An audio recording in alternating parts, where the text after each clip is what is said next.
capítulo 3.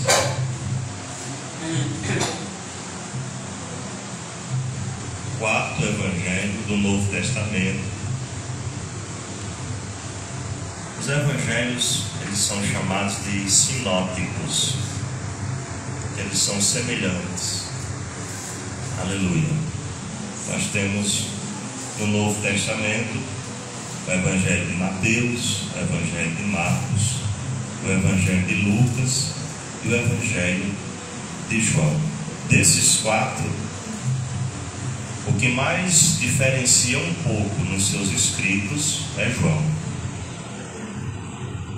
Tem coisas que só João escreveu. E uma dessas coisas é essa conversa de Jesus com Nicodemos. Quero trazer uma reflexão ao nosso coração, que nós possamos atentar a nossa mente, a nossa alma para a palavra do Senhor. Aleluia. Que possamos ouvir com o coração e não somente com o ouvido, porque assim, se assim fizéssemos, não seria útil.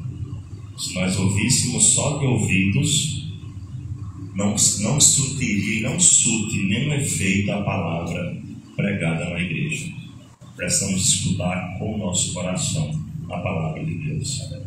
Amém? Diz assim, ó, João, eu vou ler até o versículo de número do 1 ao 8. Vamos pegar aqui primeiro do 1 ao 8 de João, capítulo 3, onde diz assim, ó, havia entre os fariseus um homem chamado Nicodemos, um dos príncipes dos judeus. Este, de noite, foi ter com Jesus e lhe disse: Rabi, sabemos que és mestre, vindo de Deus, porque ninguém pode fazer estes sinais que tu fazes se Deus não estiver com ele. A isto respondeu Jesus: em verdade te digo, que se alguém não nascer de novo, não pode ver o reino de Deus.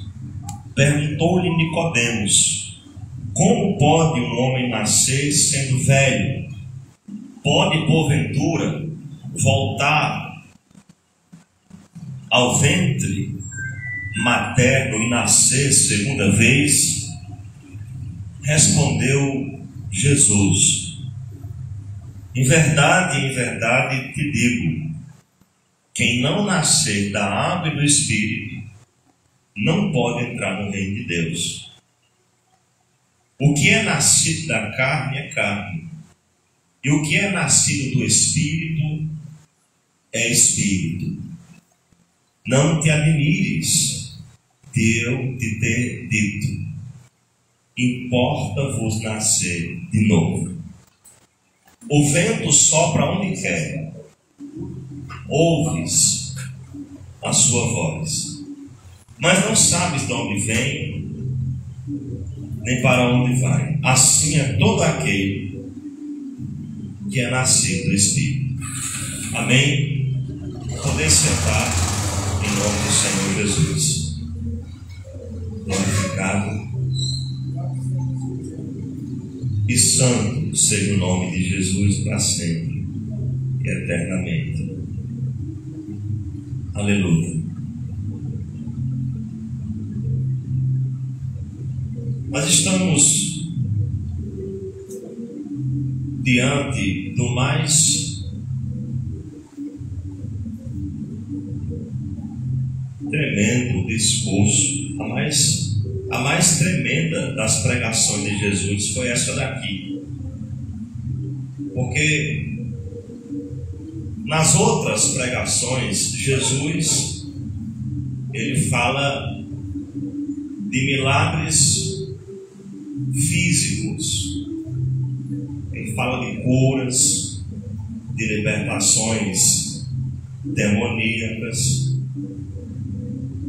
Nessa passagem, Jesus fala do que é mais importante para o ser humano: o novo nascimento.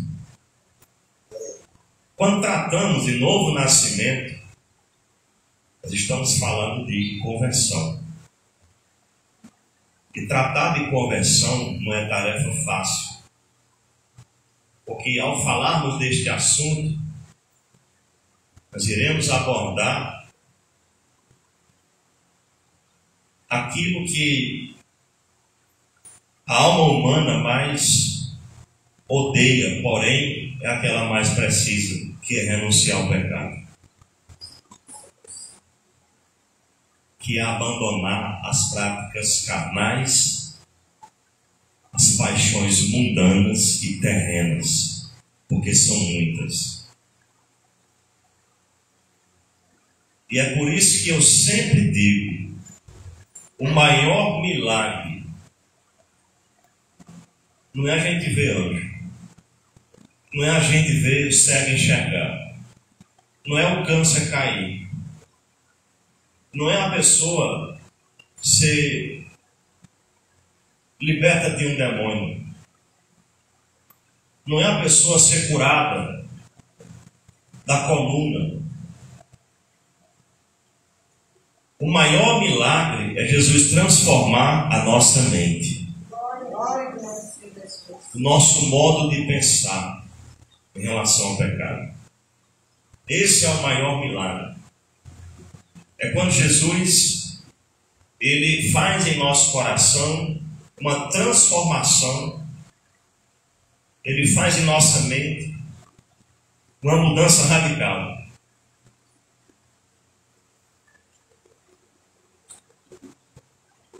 O que nós temos visto hoje, o que estão chamando hoje de conversão, não passa muitas das vezes de sensacionalismo carnal. Nós temos visto crentes, pessoas que vão para a igreja e são pessoas que pulam no culto, são pessoas que gritam no culto, são pessoas que até bolam dentro da igreja, rodopiam, são pessoas que se abraçam, são pessoas que às vezes até choram no culto, mas não passa disso ali depois de 2 horas de culto. Acabou as 2 horas de culto, acabou a vida de crente. E eu não quero falar com esse tipo de crente aqui hoje. Eu não quero tratar hoje com pessoas que querem apenas se emocionar na igreja. Eu quero tratar hoje com os irmãos acerca de uma verdadeira conversão, de uma verdadeira mudança de mente, de uma verdadeira mudança de comportamento, de uma mudança de caráter. Isso sim a gente glorifica a Deus. Quando você vê Deus pegar uma pessoa que é uma pessoa desregrada, uma pessoa que era uma amante do pecado, uma pessoa que andava casada com o erro, uma pessoa que amava aquilo que é imundo e tudo aquilo que é sujo, carnal, diabólico, dessa terra, e agora tem uma vida transformada, uma vida agora consagrada nos pés do Senhor Jesus. Isso sim é louvável, isso sim a gente glorifica a Deus. E eu quero dizer para os irmãos que a fé realmente verdadeira, a fé genuína em Cristo Jesus, não tem nada a ver com se emocionar. Crente de emoção não fica na igreja. Crente que acha bom se emocionar no culto, o culto hoje não teve quem chorasse. Se esse choro for um choro da carne, isso aí é balela, isso aí, sabe, é tolice. Se for um choro carnal, isso é tolice, isso é perda de tempo. Você sabe quando é que o culto é bom? É quando a pregação leva o crente para casa pensando nos seus pecados. O culto é bom quando o crente sai para casa de cabeça baixa, claro, com a mente transformada, mas de cabeça baixa pensando nos seus erros. Ele sai chorando, mas chorando pelos seus pecados. Aí sim o culto foi bom. Nós temos que entender, irmãos, que se converter a Deus é muito mais do que chorar no culto, do que levantar uma mão no culto após um apelo do pregador. Se converter a Deus e se imprime, sabe o quê? Mudança de mente, mudança de caráter, mudança de conduta, de comportamento, transformação de vida real, frutos de justiça aparecem.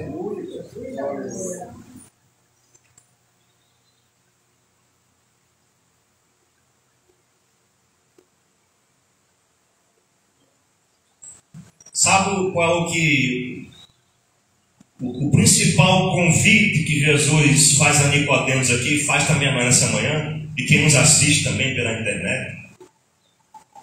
O principal convite que ele nos faz aqui nessa manhã é nos chamar para andar em espírito.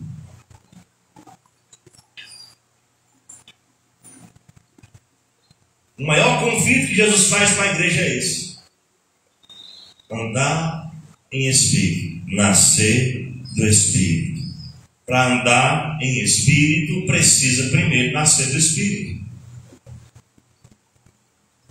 Porque nós naturalmente somos pessoas carnais, inclinadas para a carne, cedemos facilmente à carne, e se não tomarmos cuidado, seremos conduzidos por ela.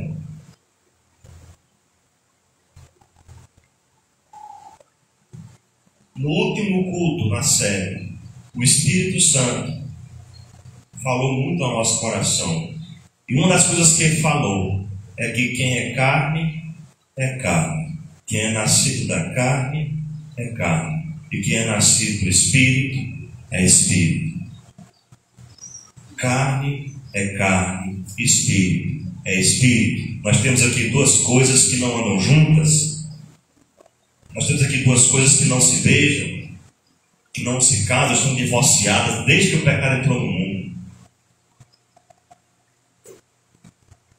Paulo chega a dizer em Romanos o quê? Paulo disse assim em Romanos 8: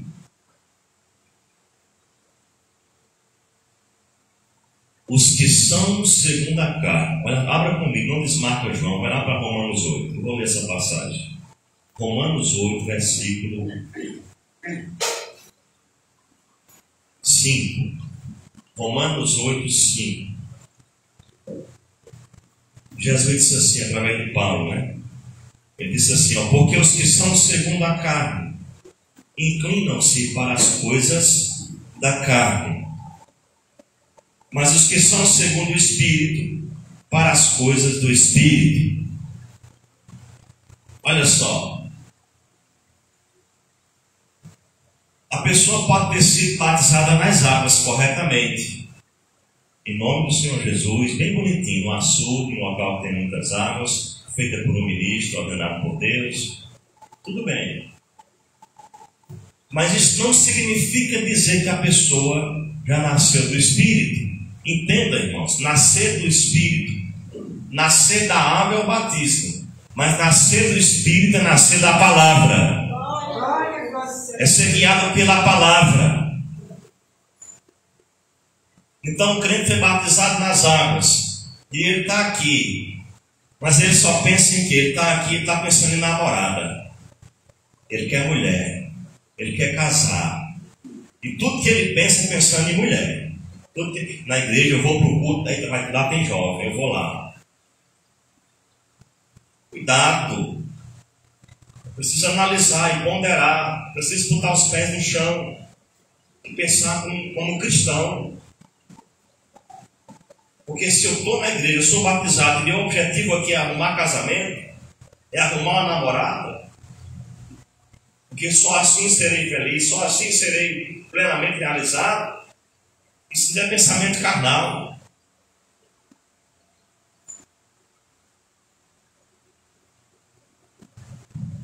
Irmão, você sabe por que é que muitas das vezes os casamentos de hoje não dão certo? O assunto não é casamento, mas eu vou falar isso aqui. Sabe por quê? Porque antigamente os crentes buscavam os servos de Deus em oração. Sabe como era que antigamente os cristãos faziam? Antes de casar, eles se consagravam, jejuavam dias e buscavam de Deus uma pessoa certa.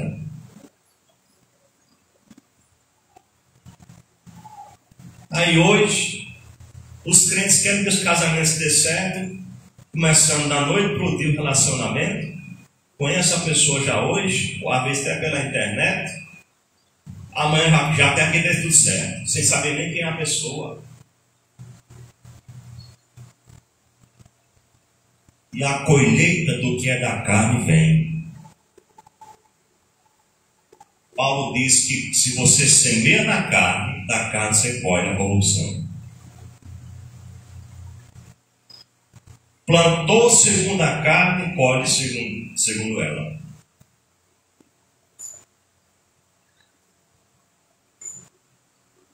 A gente precisa voltar no tempo e lembrar de Abraão. Quando Abraão decidiu arrumar uma mulher para o filho dele, Isaac, ele disse: olha, tem muita mulher aqui em nossa volta, dá certo, tem mulher bonita aí, viu, filho Isaac?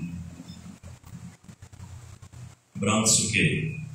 Abraão mandou um servo dele ir lá entre os parentes dele para conseguir uma moça certa, séria, bem criada, Rebeca.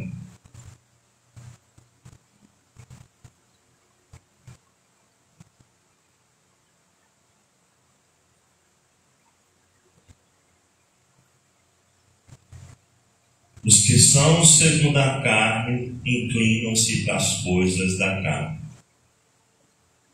Os que são segundo o Espírito para as coisas do Espírito. Por isso que Jesus disse: o que é nascido da carne é carne ainda. Eu sou batizado nas águas, irmão. Isso não quer dizer muita coisa ainda não. Eu tenho que falar isso. Claro que é importante ser batizado nas águas em nome de Jesus. Sem batismo não há como a pessoa escapar. Não tem como você ser salvo. O batismo é preceito de salvação. Mas o cristão precisa andar e buscar viver no Espírito. E como é que eu consigo andar no Espírito? Aí a Bíblia tem a receita.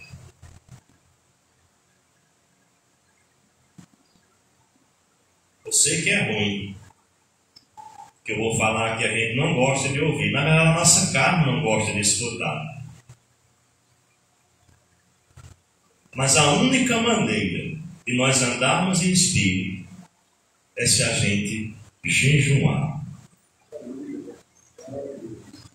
Não existe outra maneira de você andar em Espírito se você não tirar dias para se consagrar, para orar, para ler a palavra.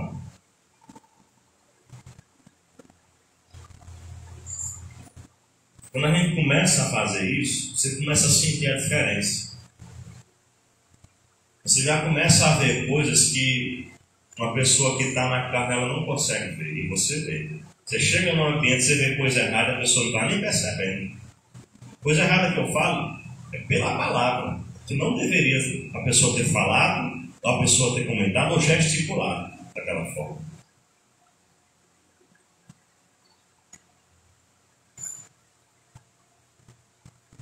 O Espírito Santo, irmãos, deve ser o nosso condutor. Nós precisamos ser guiados pelo Espírito, não pela nossa carne. Uma vez eu escutei, quando o pregador falou acerca dessa batalha da carne contra o Espírito, a gente enfrenta todos os dias. E ele uma vez exemplificou como se fosse uma luta de dois cães. Disse: olha, eu vou comparar aqui uma batalha entre dois cachorros brigando, um branco e um preto. Aí perguntaram assim para ele: e o que você acha? Quem era que ganha? Quem é que ganha essa batalha? Quem estava ganhando? Aí ele disse: era aquele a quem o dono dos animais ali, alimentasse mais. Aquele que estava mais alimentado é quem estava ganhando, se sobressaindo. E assim é nós. Se a nossa carne está mais alimentada que o espírito, quem vai ganhar a carne vai sair na frente e vai fazer coisas que a gente não queria que tivesse feito. Porque às vezes não é nem você, a carne é tão suja, ela é tão forte, viu? Para o pecado, claro, ela é tão forte e inclinada para o erro, que às vezes o crente comete coisas que ele nem queria, mas estava tão muito forte a inclinação dela que a pessoa cometeu. E depois você vai se sentir o que? Abominado, sujo, imundo, triste, se abate, fica aflito. Sente o peso do fogo do inferno sobre você. Quando a pessoa comete pecados para a morte, a primeira coisa que vem sobre nós é o juízo de Deus.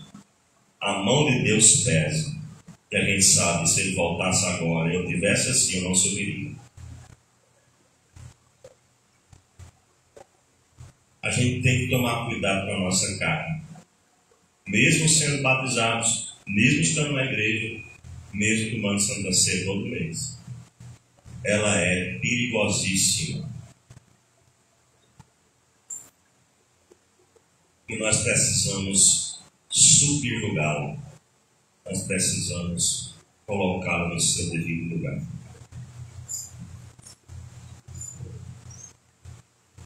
Glória a Deus.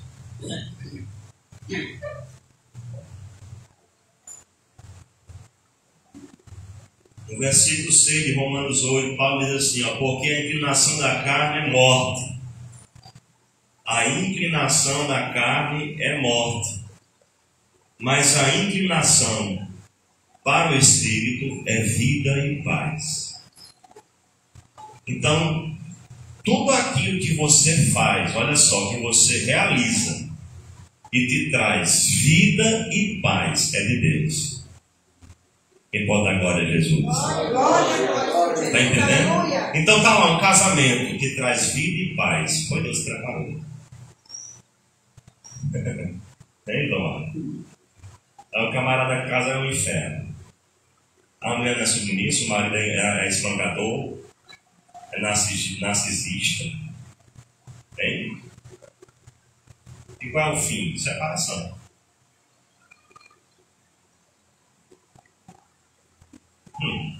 É brincadeira, irmão? Qual a palavra está se cumprindo? Ou é a gente que ainda não percebeu, não atentou para eu estar aqui?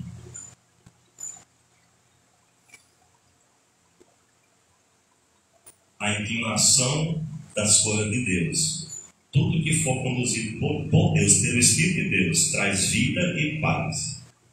Traz vida e paz. Um emprego, se te leva para perto de Deus, se te traz paz, é Deus que preparou.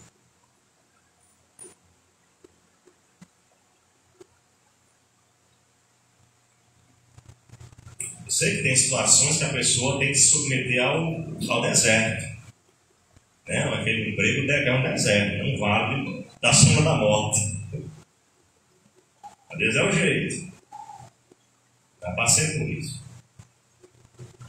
E eu pude tirar a conclusão de um emprego que eu estava antes para o que eu estou hoje. Um que não trazia vida nem paz. E outro que me deixa em paz.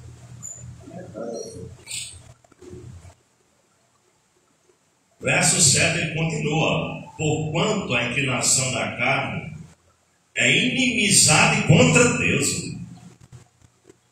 Meu amigo, que coisa séria é isso.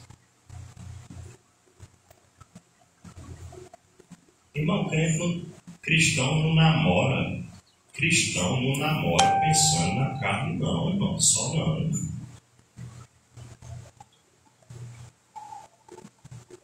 Existe um propósito. O cristão deve namorar já pensando no intuito do casamento, do matrimônio, de construir família. O negócio é esse de ter irmão querer namorar por um tempo, para conhecer. Daqui a pouco abandona. Enfim. As coisas da carne são inimizade contra Deus. As coisas do Espírito leva a você ter amizade com Deus. Pois não é sujeito à lei de Deus, nem em verdade pode ser. Portanto, os que estão na carne não podem agradar a Deus. Vós, porém, não estáis na carne, mas no Espírito. Se é que o Espírito de Deus habita em vós. Mas se alguém não tem o Espírito de Cristo, esse tal não é dele. Isso é assim que eu perguntei, Marcinho, eu lia muito. Eu lia um. Esse aqui é um dos que ele mais lia nas pregações que ele faz. Olha isso. Olha isso. Esse aqui é um versículo que ele tem um peso gigante sobre nós. Sobre todos nós. Principalmente para quem está na carne. E para quem anda segundo a carne. Ele está dizendo primeiro, no versículo 8, que os que estão na carne não podem agradar a Deus. Então esqueça. Se o camarada prega, toca, canta, louva, faz isso ou aquilo na obra pela carne, ele não pode agradar a Deus. A igreja todinha pode até aplaudir ele. Mas no céu ele está desagradável, porque a vida dele, quando ele está só, quando ele não está na frente dos irmãos, é totalmente diferente. Então não pode agradar a Deus. Quem está na carne, quem é guiado pelas obras carnais, não pode ser agradável para Deus. Aí ele fala ainda mais pesado ainda. Vós, porém, não estáis na carne, ou seja, não ande segundo a carne, mas segundo o Espírito. Aí ele diz, mas se alguém não tem,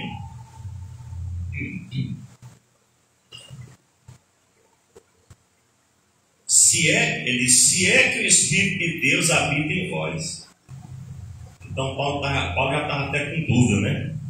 Tinha irmão que estava tão carnal na igreja lá em Romanos, em Roma. Tinha cristão que estava tão usado e andando segundo a carne, que Paulo disse, eu estou até com dúvida se vocês têm o Espírito Santo ainda. Espera aí, irmãos. Agora gerou em mim aqui uma dúvida. E o Espírito Santo pode ser retirado de um crente? O que vocês acham? Olha. Isso é a coisa mais terrível que pode acontecer com qualquer um de nós. Se não pudesse, Davi no Salmo 50 não tinha dito, né? Cria em mim, ó Deus, um coração puro, renove em mim um espírito reto, não retires de mim do teu espírito. É isso. Quando ele fala, não retires de mim o teu espírito, não é o espírito de vida, a alma vivente, que faz a pessoa andar, comer. É o Espírito Santo, que é o que de fato traz sentido para a nossa alma, que é o que de fato faz a gente entender o que é a vida e por que vivemos, por que existimos. Sem Ele, por que você acha que uma pessoa está lá fora agora, está bebendo, está na droga, está no cigarro, está no álcool, está em tudo que foi errado, no homossexualismo, enfim? Por que você acha? Porque eles não têm o Espírito Santo na vida deles ainda. Um dia que eles tiverem, eles passam a entender essas coisas, eles abandonam. Eles não têm. Eles são criaturas de Deus, não são filhos de Deus. Os filhos de Deus são guiados pelo Espírito de Deus. E ponto final.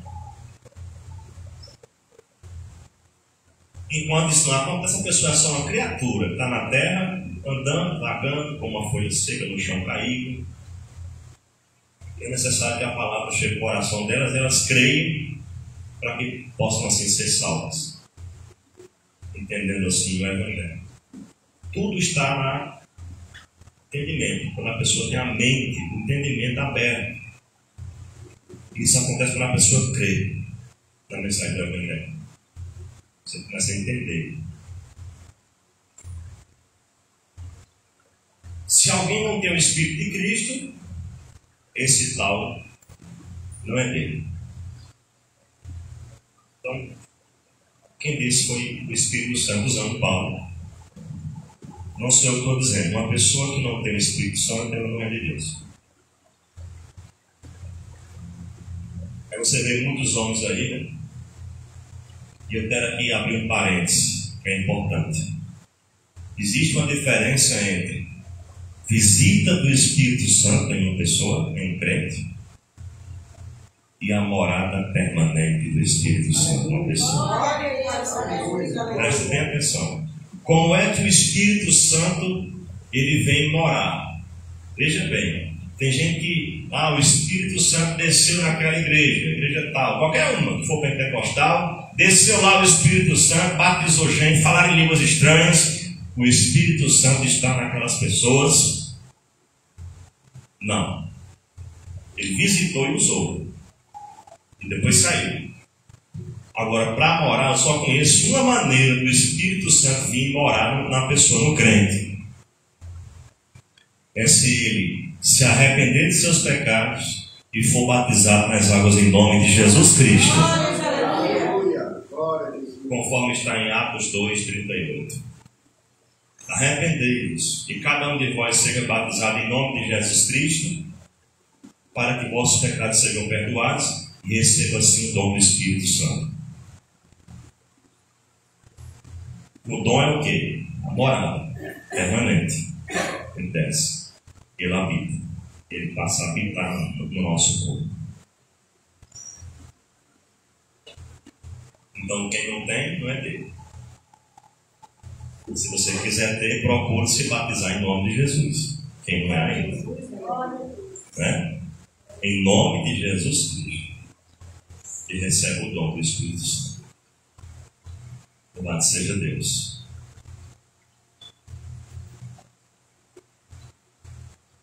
Então, irmãos, precisamos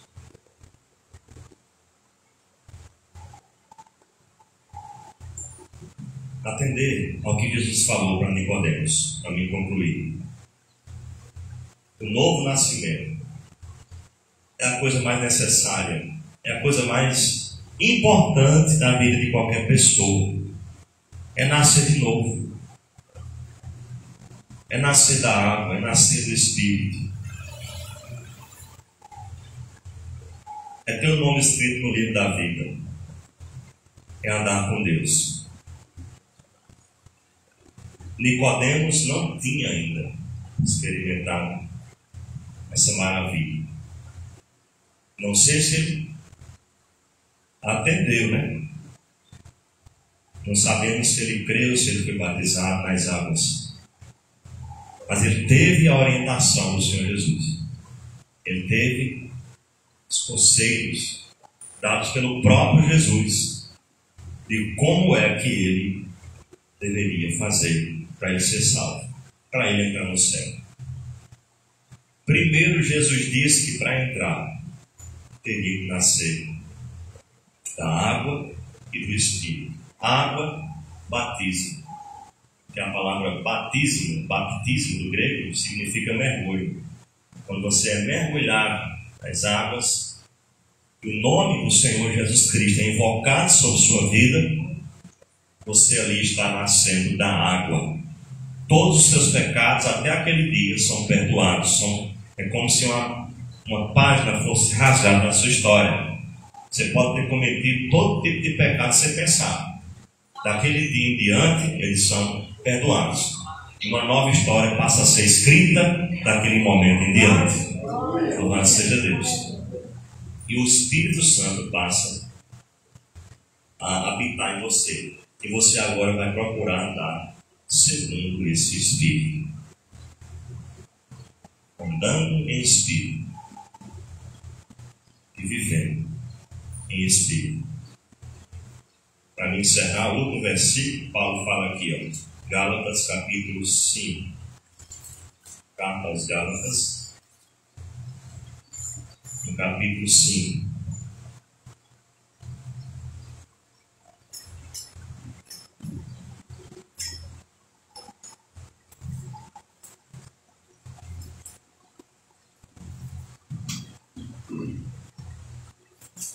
Qualquer um liga o celular. Qualquer cara não liga o canal do celular também. Qual é a dele? Pode deixar na caixa. Da caixa mesmo, né? Certo.